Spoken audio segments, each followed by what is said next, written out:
Shalom saudara pendengar yang dikasihi oleh Tuhan Yesus Kristus. Salam sejahtera buat saudara semua dimanapun berada pada kesempatan yang berbahagia hari ini. Pembacaan firman Tuhan pada kesempatan ini terambil dari Kitab Keluaran pasal 4 ayat yang kelima. Kitab Keluaran pasal 4 ayat yang kelima, firman Tuhan mengatakan, supaya mereka percaya bahwa Tuhan Allah nenek moyang mereka, Allah Abraham, Allah Ishak, dan Allah Yakub telah menampakkan diri kepadamu. Demikian firman Tuhan buat kita pada kesempatan ini. Dan dari firman Tuhan ini saya memberi judul yaitu supaya mereka percaya.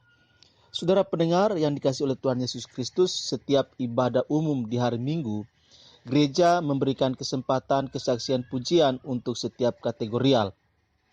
Di samping itu juga diberikan kesempatan bagi jemaat yang ingin bersaksi. Kesaksian-kesaksian itu adalah seputar karya Tuhan di dalam kehidupan jemaat.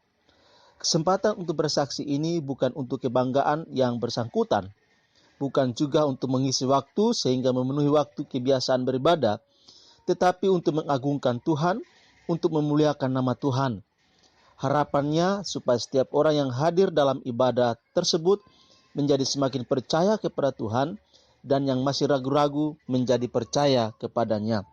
Saudara pendengar yang dikasihi oleh Tuhan Yesus Kristus, di dalam percakapan antara Tuhan dengan Musa juga terkandung maksud untuk sebuah kesaksian, yaitu yang berkaitan dengan perbuatan ajaib yang akan Tuhan kerjakan melalui Musa. Sebagaimana dalam Keluaran pasal 4 ayat 5, supaya mereka percaya bahwa Tuhan Allah nenek moyang mereka, Allah Abraham, Allah Ishak, Allah Yakub telah menampakkan diri kepadamu.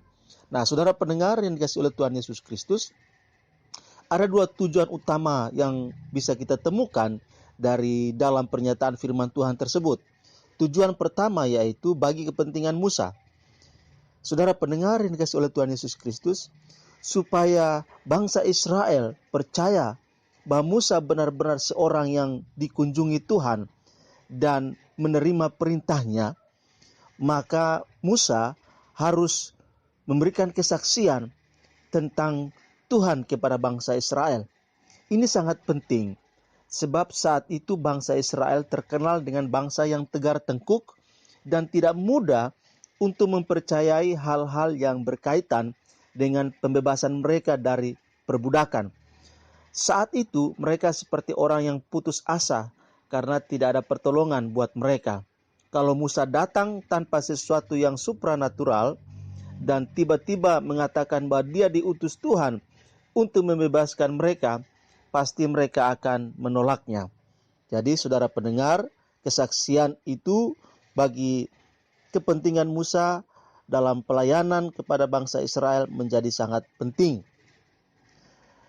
Kemudian tujuan yang kedua, yaitu bagi pengenalan akan Tuhan. Saudara pendengar yang dikasihi oleh Tuhan Yesus Kristus, kesaksian bertujuan supaya orang yang mendengarkan kesaksian itu semakin bertambah pemahaman dan pengenalannya akan Tuhan di dalam kehidupan ini. Nah, bangsa Mesir terkenal dengan bangsa penyembah dewa-dewa. Namun sebenarnya mereka tidak pernah melihat pribadi yang mereka sembah itu sebagai pribadi yang hidup. Untuk itu Tuhan harus memperkenalkan dirinya di hadapan para penyembah dewa-dewa tersebut. Caranya adalah dengan membuat keajaiban-keajaiban, supaya mereka percaya bahwa hanya Tuhan saja yang hidup dan layak menerima sembah manusia. Di sini Tuhan dengan tegas mau membedakan dirinya dengan sesembahan yang lain yang pada hakikatnya adalah tidak ada. Nah, saudara pendengar yang dikasihi oleh Tuhan Yesus Kristus, tentu banyak peristiwa yang kita alami, baik peristiwa yang dianggap besar maupun peristiwa biasa. Adalah sebuah keharusan bagi kita untuk menyadari bahwa tujuan peristiwa yang kita alami adalah untuk menjadi sarana kesaksian bagi orang lain tentang Tuhan yang kita sembah. Masih banyak orang yang belum mengenal Tuhan yang benar atau yang masih ragu-ragu, dan kesaksian kita bisa meyakinkan atau menguatkan mereka untuk percaya kepada Tuhan yang benar. Jangan sebaliknya, kita bersaksi hanya supaya orang lain melihat kita sebagai orang yang hebat. Tuhan harus makin besar, tetapi kita harus makin kecil. Saudara pendengar yang dikasihi oleh Tuhan Yesus Kristus, selalu ada bahan untuk kita bersaksi, sebab Tuhan selalu bersama kita ketika kita menjalani kehidupan ini. Biarlah firman Tuhan pada kesempatan ini boleh menginspirasi kita dan memotivasi kita untuk terus bersaksi tentang kebaikan Tuhan yang kita alami kepada orang lain, sehingga orang lain juga boleh mengalami berkat Tuhan di dalam kehidupan mereka melalui kesaksian-kesaksian kita. Tuhan Yesus memberkati dan shalom.